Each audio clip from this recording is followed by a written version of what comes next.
Budget सत्र के पहले हलवा सेरेमनी की तस्वीर साझा कर राहुल गांधी ने सवाल पूछा था कि इस तस्वीर में कितने ओबीसी, कितने दलित हैं। इसके बाद से राहुल गांधी जिस सभा में जाते हैं यही सवाल करते हैं कि आखिर देश के सचिवों में से कितने ओबीसी हैं। फिर इसका जवाब वे खुद देते हैं, 100 में से महज 3% ही ओबीसी अधिकारी हैं, जबकि उनकी 60% से ज्यादा आबादी है। इसके साथ ही राहुल गांधी केंद्र सरकार पर ओबीसी, एससी और एसटी की उपेक्षा का आरोप लगाते हुए उसे घेरते हैं। लोकसभा चुनावों तक तो राहुल गांधी का ये खेल खूब चला, लेकिन हरियाणा में कांग्रेस की शिकस्त के बाद राहुल गांधी की इन्हीं बातों को लेकर कांग्रेस में बवाल मच गया। वजह चुनाव में भूपेंद्र सिंह हुड्डा को फ्री हैंड देकर कांग्रेस ने बाकी सब की उपेक्षा की और उसका नतीजा सामने है। कांग्रेस के ओबीसी नेताओं ने अब यही सवाल राहुल गांधी से पूछना शुरू कर दिया। जाहिर है इस सवाल का जवाब पार्टी की तरफ से किसी स्तर पर नहीं दिया जा रहा। हरियाणा में हार के बाद राज्य में माहौल ही बदल गया है। कुमारी शैलजा तो चुनाव के पहले से ही दलितों की उपेक्षा का सवाल उठा रही हैं, लेकिन अब अहीरवाल बेल्ट के सीनियर नेता कैप्टन अजय सिंह यादव ने पार्टी पर पिछड़ों की उपेक्षा के आरोप लगाए हैं। उन्होंने एक्स पर पोस्ट किया कि कांग्रेस को दक्षिणी हरियाणा, खासतौर पर गुरुग्राम, रेवाड़ी, महेंद्रगढ़ और फरीदाबाद में सिर्फ एक सीट मिली। अहिरवाल का कांग्रेस कार्य समिति, केंद्रीय चुनाव समिति, कांग्रेस महासचिवों और हरियाणा प्रदेश कमेटी तक में कोई प्रतिनिधित्व नहीं है। ओबीसी कांग्रेस का चेयरमैन जैसे पद के पास तो कोई ताकत नहीं, ये दंतहीन है। यही नहीं, उनके पोस्ट पर एक और नेता डॉक्टर अरुणेश यादव ने भी सहमति जताई। उन्होंने कहा कि आपने बिल्कुल सही कहा।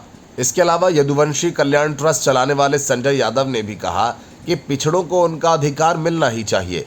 इस तरह कैप्टन अजय यादव की पोस्ट से एक तरह से राहुल गांधी को आईना दिखाया गया। पार्टी के भीतर ही पिछड़ों की उपेक्षा का आरोप इसलिए खास है क्योंकि राहुल गांधी लगातार आरक्षण की 50% सीमा खत्म करने, जातिगत जनगणना करवाने और पिछड़ों को नौकरशाही से लेकर राजनीति में मौका देने की वकालत करते रहे हैं। ऐसी स्थिति में अब कैप्टन अजय यादव का ही आरोप लगाना चिंता की बात है। दरअसल हरियाणा के नतीजों को लेकर एक राय ये भी सामने आई कि जाटों की तुलना में कांग्रेस ने यादव, गुर्जर, सैनी, कश्यप जैसे अन्य ओबीसी बिरादरियों को कम महत्व दिया और इससे वे लोग भाजपा के साथ हो गए। इसके अलावा भाजपा सरकार ने अहिरवाल बेल्ट में नौकरियां भी खूब दी हैं। कैप्टन अजय यादव ने कांग्रेस की हार का एक बड़ा कारण नतीजों से पहले ही सीएम पद को लेकर मची खींचतान भी माना। कुछ ऐसी ही बातें योगेंद्र यादव ने भी कही। योगेंद्र यादव ने कहा कि ऐसा लग रहा था कि दलित वोट बड़ी संख्या में कांग्रेस को ही मिलेगा। ये स्थिति लोकसभा चुनाव में दिखी थी। 19% वोट शेयर बढ़ाते हुए कांग्रेस ने भाजपा के मुकाबले 1% बढ़त पा ली थी, लेकिन ऐसा लगता है कि किसान, पहलवान, संविधान और जवान के नारे ने काम किया ही नहीं। यही नहीं, ऐसा लगा कि कांग्रेस अति आत्मविश्वास में आ गई है। 10 साल की सरकार के खिलाफ जमीन पर एंटी इनकम्बेंसी थी और ऐसा लग रहा था कि भाजपा की स्थिति 2014 और 19 के मुकाबले कमजोर होगी।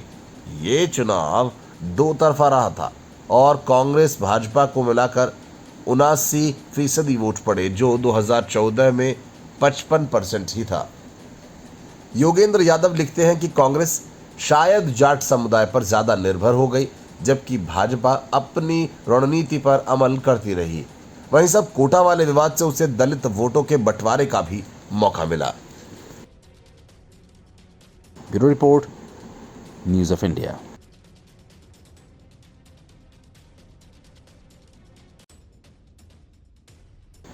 कई दिनों तक चुनाव आयोग ईवीएम और यहां तक कि ईवीएम में लगी बैटरीज की चार्जिंग तक को अपनी हार के लिए जिम्मेदार बता रही कांग्रेस आखिरकार हकीकत की खुरदुरी जमीन पर उतरी और हर चुनावी हार के बाद वो जो करती है वही किया। मतलब हार की समीक्षा के लिए बैठकों में राहुल गांधी प्रकट हुए और पार्टी के नेताओं को जमकर कोसा। ये बैठक पार्टी अध्यक्ष मल्लिकार्जुन खड़गे के आवास पर हुई। बैठक में संगठन महासचिव केसी वेणुगोपाल, हरियाणा प्रदेश अध्यक्ष उदय भान, भूपेंद्र सिंह हुड्डा, प्रभारी दीपक बाबरिया, हरियाणा पर्यवेक्षक अशोक गहलोत, अजय माकन, प्रताप सिंह बाजवा को भी बुलाया गया था।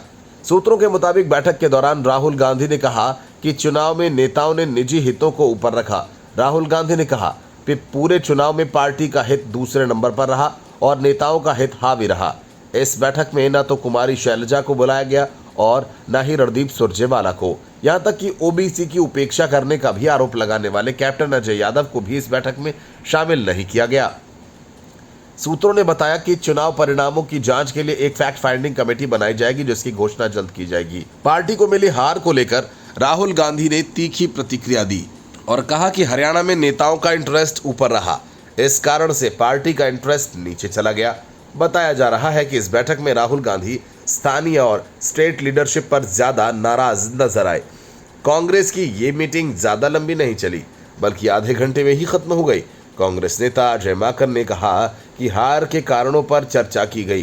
पूर्व सीएम भूपेंद्र सिंह हुड्डा और कुमारी शैलजा के मतभेदों पर अजय माकन ने कहा कि हार के बहुत सारे कारण हैं, जो चुनाव आयोग से लेकर नेताओं के मतभेद तक है। इन्हीं सब कारणों पर चर्चा हुई और आगे भी चर्चा करेंगे। माकन ने मीटिंग के बाद बाहर आकर कहा, इतना बड़ा उलटफेर, एग्जिट पोल जो कह रहे थे, बड़े से बड़ा सर्वे जो कह रहा था, सभी के सभी एक साथ गलत साबित कैसे हो सकते हैं। आधे घंटे की मीटिंग में इस मामले में किसी निष्कर्ष तक नहीं पहुंचा जा सकता। आज की मीटिंग में हमने आगे की रणनीति पर चर्चा की। आगे जो भी होगा उस पर होगा, उसकी जानकारी केसी वेणुगोपाल देंगे। इसके पहले राहुल गांधी ने एक्स पर एक पोस्ट में ईवीएम में कथित खराबी के खिलाफ शिकायत दर्ज करने के प्रयास में चुनाव आयोग के साथ एक संभावित बैठक के संकेत दिए थे। उन्होंने एक्स पर लिखा कि हम हरियाणा के अप्रत्याशित नतीजे का विश्लेषण कर रहे हैं। अनेक विधानसभा क्षेत्रों से आ रही शिकायतों से चुनाव आयोग को सूचित कराएंगे। सभी हरियाणा वासियों को उनके समर्थन और हमारे बब्बर शेर कार्यकर्ताओं को उनके अथक परिश्रम के लिए दिल से धन्यवाद। हक का, सामाजिक और आर्थिक न्याय का, सच्चाई का ये संघर्ष जारी रखेंगे। आपकी आवाज बुलंद करते रहेंगे। बीजेपी ने हरियाणा विधानसभा चुनाव में 90 में से 48 सीटों पर प्रचंड बहुमत हासिल किया। वहीं 10 साल से सत्ता में रही बीजेपी के खिलाफ सत्ता विरोधी लहर का फायदा उठाने में नाकाम रही। कांग्रेस 37 सीटों पर जीत पाई। इसके अलावा इनेलो ने 2 सीटें जीती हैं। साथ ही निर्दलीय उम्मीदवारों ने भी जीत हासिल की है। हालांकि तीनों ने बीजेपी को आलाकमान से मुलाकात के बाद समर्थन देने की घोषणा कर दी है। अरविंद केजरीवाल खुद को देश का सबसे शातिर नेता मानते हैं, लेकिन लगता है कि अब उन्होंने ऐसी गलती कर दी जिसकी वजह से आने वाले दिनों में उन्हें मुश्किलों का सामना करना पड़ सकता है। हालांकि अरविंद केजरीवाल ने शराब घोटाला मामले में पकड़े जाने और फिर सशर्त जमानत के बाद अपनी भ्रष्ट नेता वाली छवि को बदलने की पूरी कोशिश की। इसके लिए उन्होंने अपनी जान से प्यारा सीएम का पद तक छोड़ दिया। जिस शीश महल को लेकर बीजेपी और कांग्रेस उन पर लगातार हमले कर रहे थे, उसे भी खाली कर दिया और खुद की छवि भगवान राम की बनाने में जुट गए। लेकिन ऐसी कोशिश में केजरीवाल ने एक बड़ी गलती कर दी और वो गलती है कि बंगले को बिना सरेंडर किए उसे आतिशी मरलेना को सौंपने की कोशिश की और फिर आतिशी मरलेना ने भी केजरीवाल के हुक्म को मानते हुए आनंद फानंद में अपने साजो सामान लेकर बंगले में चली गई, क्योंकि उनके मन में ये सवाल नहीं उठा कि जिस कमरे में जिस बेड का इस्तेमाल केजरीवाल करते थे उसका इस्तेमाल वो कैसे करेंगी, क्योंकि कुर्सी पर बैठने से वे इनकार कर चुकी हैं। लेकिन यही इसी जगह एलजी ने केजरीवाल का सारा खेल बिगाड़ दिया। एक सवाल उठे तो सवालों का अंबार लग गया। आखिर जिस कुर्सी पर केजरीवाल बैठा करते थे उस पर बैठने से इनकार करने वाली आतिशी मरलेना क्यों इतनी उतावली हो गई कि वो बिना आवंटन के सामान के साथ सीएम हाउस रहने आ गई? कोई बात तो होगी, और यही बात बीजेपी जानना चाहती है। दिल्ली की जनता के मन में भी शीश महल के राज जानने की बात उठ रही है। ऐसे में सवाल ये कि आखिर शीश महल में ऐसा क्या है जिसे अरविंद केजरीवाल सबसे छुपाना चाहते हैं। अगर आतिशी बंगले में घुस जाती तो फिर चुनाव तक सारे राज दबे के दबे रहते। केजरीवाल ने पूरी योजना इसी हिसाब से बनाई थी। चुनाव तक आतिशी मरलेना उस बंगले में रही और चुनाव के बाद फिर से सीएम बनकर केजरीवाल वापस आ जाए। लेकिन बंगला सील हो जाने के बाद लगता है केजरीवाल ने गलत दांव चल दिया और फंस गए। अब अगर बंगले की जांच में कोई भी गड़बड़ी पाई गई तो केजरीवाल के खिलाफ विवादों का एक नया पिटारा खुल जाएगा। भाजपा लगातार इस अवसर की तलाश में थी, किस तरह वो मुख्यमंत्री आवास का विवाद जनता के सामने लाए। केजरीवाल के मुख्यमंत्री आवास छोड़ते ही भाजपा को अवसर मिल गया। उसने इस भवन के निर्माण में हुई कथित अनियमितता की जांच को लेकर मांग की। फिलहाल लग रहा है कि अब तक अपनी चालों से भाजपा को चित करते आए केजरीवाल चूक गए। उन्होंने मुख्यमंत्री आवास छोड़कर एक बड़े विवाद को जन्म दिया है। आने वाले समय में आम आदमी पार्टी के लिए ये नई मुश्किलें पैदा कर सकता है। पीडब्ल्यूडी विभाग ने जांच के नाम पर सीएम आवास को सील कर दिया। अब इस भवन से रोज एक नई खबर निकलेगी और आम आदमी पार्टी इसका जवाब देती फिरेगी। फौरी तौर पर यह दांव केजरीवाल के खिलाफ जाता दिखाई दे रहा है। भाजपा के अध्यक्ष वीरेंद्र सचदेवा ने बुधवार को कहा कि सिक्स फ्लैगस्टाफ रोड के आवास के निर्माण में कौन सी अनियमितता की गई, इसकी जांच कर इस सच को जनता के सामने लाना चाहिए।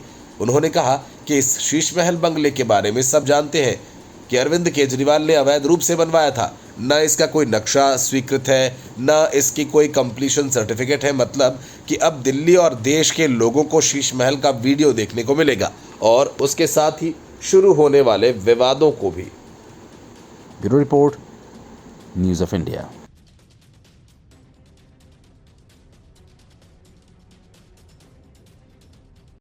आतिशी मलेना को शीश महल से बड़े बेआबरू होकर अपना सामान समेटकर निकलना पड़ा, लेकिन अरविंद केजरीवाल इस पूरे मामले पर चुप्पी साधे बैठे हैं। हालांकि केजरीवाल का ट्रैक रिकॉर्ड ऐसा नहीं है, बावजूद इसके वो खामोश है। सवाल केजरीवाल की खामोशी से ज्यादा उनकी उन हरकतों पर है जो उन्होंने बंगला खाली करते वक्त किया था। केजरीवाल ने खुद 5 अक्टूबर को लोक निर्माण विभाग को सूचना दी थी कि बंगला खाली करने की प्रक्रिया सेक्शन ऑफिसर विजय कुमार पूरी करेंगे, लेकिन ऐसा हुआ नहीं। चाबी तो वो सीएम ऑफिस के कर्मचारी अधिकारियों मुकेश कुमार और प्रवेश रंजन झा को सौंप गए और बंगले का मेन गेट खुला छोड़ दिया। दूसरा सवाल आतिशी मरलेना पर है कि जब उनके नाम एक बंगला पहले से आवंटित है तो उसके होते हुए दूसरे बंगले की उन्हें क्या जरूरत पड़ गई। दूसरे बंगले में जाने से पहले उन्हें पहले वाला बंगला हैंडओवर करना था, क्योंकि वो उस बंगले में कभी रही ही नहीं। सवाल ये भी कि जब आतिशी मलेना को बंगला आवंटित ही नहीं किया गया तो उस बंगले में अपना सामान लेकर धमकने की क्या जरूरत थी। आज जब उनका सामान बंगले से हटा दिया गया तो वो कह रही हैं कि देश के किसी सीएम का सामान बंगले से इस तरह नहीं निकाला गया। लेकिन आतिशी मलेना को ये जवाब देना होगा कि देश के किस सीएम ने बगैर आवंटन के किसी बंगले पर कब्जा करने की कोशिश की। सवाल ये कि केजरीवाल ने क्यों लोक निर्माण विभाग को बंगले की चाबी नहीं दी। वो ऐसा क्यों चाहते थे कि बंगले में कोई प्रवेश नहीं कर सके और उसका स्टॉक नहीं ले पाए। केजरीवाल के इस खेल में प्रवेश रंजन झा सहित 3 अधिकारी फंस गए हैं, जिन्हें विजिलेंस विभाग ने नोटिस जारी कर जवाब तलब किया है। सीएम आवास पर लोक निर्माण विभाग ने अपना ताला लगा दिया है। इसका दिल्ली बीजेपी अध्यक्ष वीरेंद्र सचदेवा ने स्वागत किया है। उन्होंने कहा कि 6 फ्लैग स्टाफ रोड बंगले के बारे में सब जानते हैं कि अरविंद केजरीवाल ने इसे अवैध रूप से बनवाया था। न इसका कोई नक्शा स्वीकृत है और न इसका कोई कंप्लीशन सर्टिफिकेट। ऐसे में लोक निर्माण विभाग को यह तय करने का अधिकार है कि ये बंगला आगे आवंटित हो या नहीं। उन्होंने कहा कि शीश महल में बहुत से राज है जिनकी जांच जरूरी है। उन्होंने कहा कि आतिशी मलेना के पास मंत्री के रूप में पहले से आवंटित 17 AB मथुरा रोड वाला बंगला है। इसी बंगले से तत्कालीन मुख्यमंत्री शीला दीक्षित ने 1998 से 2004 तक सरकार चलाई थी। फिर आतिशी क्यों नहीं चला सकती हैं। आज आतिशी बंगले के लिए इतना बौखला रही हैं, मगर सच तो यह है कि उन्हें मंत्री के रूप में जो 17 AB मथुरा रोड का बंगला आवंटित था उसमें आज तक वो रही नहीं है। वीरेंद्र सचदेवा ने कहा कि शीश महल बंगले की चाबी सौंपने और वापस लेने का खेल आम आदमी पार्टी ने पूर्व मुख्यमंत्री के विशेष सचिव प्रशांत रंजन झा के साथ खेला है, जिससे ये साफ है कि शीश महल में बहुत से राज हैं जिनकी जांच जरूरी है। आखिर क्यों आतिशी ने बिना आवंटन के ही 7 अक्टूबर को अपना सामान वहां रखकर कब्जा करने की कोशिश की। उनके नाम पर जो बंगला आवंटित है उसे उन्होंने मनीष सिसोदिया के परिवार को उपयोग के लिए दिया था। खुद कालका जी आवास में रहती हैं। सिसोदिया अवैध तरीके से एक सांसद के बंगले में रहने चले गए हैं। बेहतर होगा कि आतिशी मलेना खुद को आवंटित 17 मथुरा रोड वाले खाली बंगले में शिफ्ट कर लें।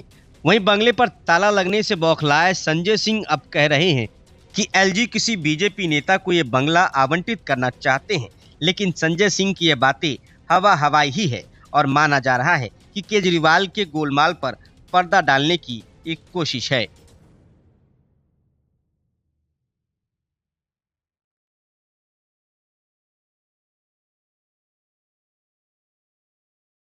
देश भर में दलितों की सबसे बड़ी हितैषी बनकर घूम रही कांग्रेस पार्टी ने ही दलितों के फंड में से करीब 200 करोड़ रुपए साजिश करके चुराए थे। इस बात का खुलासा ईडी ने किया। ईडी ने कहा कि कर्नाटक में कांग्रेस के विधायक बी नागेंद्र ने ही वाल्मीकि निगम से जुड़े करोड़ों रुपए के कथित घोटाले की असली साजिश रची थी। राज्य सरकार के इस निकाय से निकाले गए पैसों का इस्तेमाल लोकसभा चुनाव में एक प्रत्याशी के लिए भी किया गया। केंद्रीय एजेंसी ने कहा कि इस मामले में उसने कुछ समय पहले बेंगलुरु में पीएमएलए की एक विशेष अदालत के समक्ष अभियोजन शिकायत या चार्जशीट दायर की है, जिसका अदालत ने संज्ञान लिया है। विधायक एवं अनुसूचित जनजाति मामलों के पूर्व मंत्री बी नागेंद्र को घोटाले की साजिश रचने के मुख्य आरोपी के रूप में नामित किया गया है। आरोप है कि उन्होंने सत्यनारायण वर्मा, एतकारी सत्यनारायण, जेडी पद्मनाभ, नागेश्वर राव, नेकेंटी नागराज और विजय कुमार गौड़ा जैसे अपने प्रमुख सहयोगियों सहित 24 अन्य लोगों की मदद से कथित तौर पर इस घोटाले को अंजाम दिया। इस केस में नागेंद्र को ईडी ने गिरफ्तार किया था, जिसके बाद सूबे में सियासी भूचाल आ गया था। एजेंसी के मुताबिक उसकी जांच में पाया गया कि बी नागेंद्र के कहने पर निगम कर्नाटक महर्षि वाल्मीकि एसटी विकास निगम का खाता बिना किसी उचित अधिकार पत्र के एमजी रोड शाखा में ट्रांसफर कर दिया गया, जहां गंगा कल्याण योजना के तहत राज्य के खजाने से लगभग 187 करोड़ रुपए उचित प्रक्रियाओं का पालन किए बिना और सरकारी दिशा निर्देशों का उल्लंघन करते हुए जमा किए गए। ईडी ने आरोप लगाया कि बाद में इस पैसे को कई फर्जी खातों के माध्यम से निकाला गया और नकदी तथा सोने चांदी के रूप में बदल दिया गया। ईडी ने कहा कि परिवर्तित निधियों में से 20.19 करोड़ रुपए का इस्तेमाल 2024 की लोकसभा चुनाव में बेल्लारी निर्वाचन क्षेत्र से चुनाव लड़ने वाले कैंडिडेट और बी नागेंद्र के व्यक्तिगत खर्चों के लिए भी किया गया। केंद्रीय एजेंसी ने कहा कि इन खर्चों के सबूत उसे सर्च ऑपरेशन के दौरान मिले और वित्तीय छानबीन तथा बयानों से पुष्टि हुई। इसने दावा किया कि चुनाव खर्चों का ब्यौरा विजय कुमार गौड़ा के मोबाइल फोन से मिला, जो नागेंद्र के कहने पर कैश का मैनेजमेंट संभालता था। मनी लॉन्ड्रिंग का मामला कर्नाटक पुलिस और सीबीआई की एफआईआर से जुड़ा हुआ है, जिसमें आरोप लगाया गया था कि वाल्मीकि निगम के खातों से करीब 89.62 करोड़ रुपए आंध्र प्रदेश और तेलंगाना में फेक अकाउंट्स में डाले गए। निगम के लेखा अधीक्षक चंद्रशेखरन पी के 21 मई को मृत मिलने के बाद इन कथित अनियमितताओं का खुलासा हुआ। लेखा अधीक्षक ने एक सुसाइड नोट लिखा था, जिसमें निगम से विभिन्न बैंक खातों में अवैध रूप से धन स्थानांतरित करने का आरोप लगाया गया था। अपने सुसाइड नोट में चंद्रशेखरन ने आरोप लगाया कि निगम के बैंक खाते से 187 करोड़ रुपए निकाले गए। इसके अलावा कुछ आईटी कंपनियों और हैदराबाद स्थित एक सहकारी बैंक के विभिन्न खातों में अवैध रूप से 88.62 करोड़ रुपए जमा किए गए। Report news of India.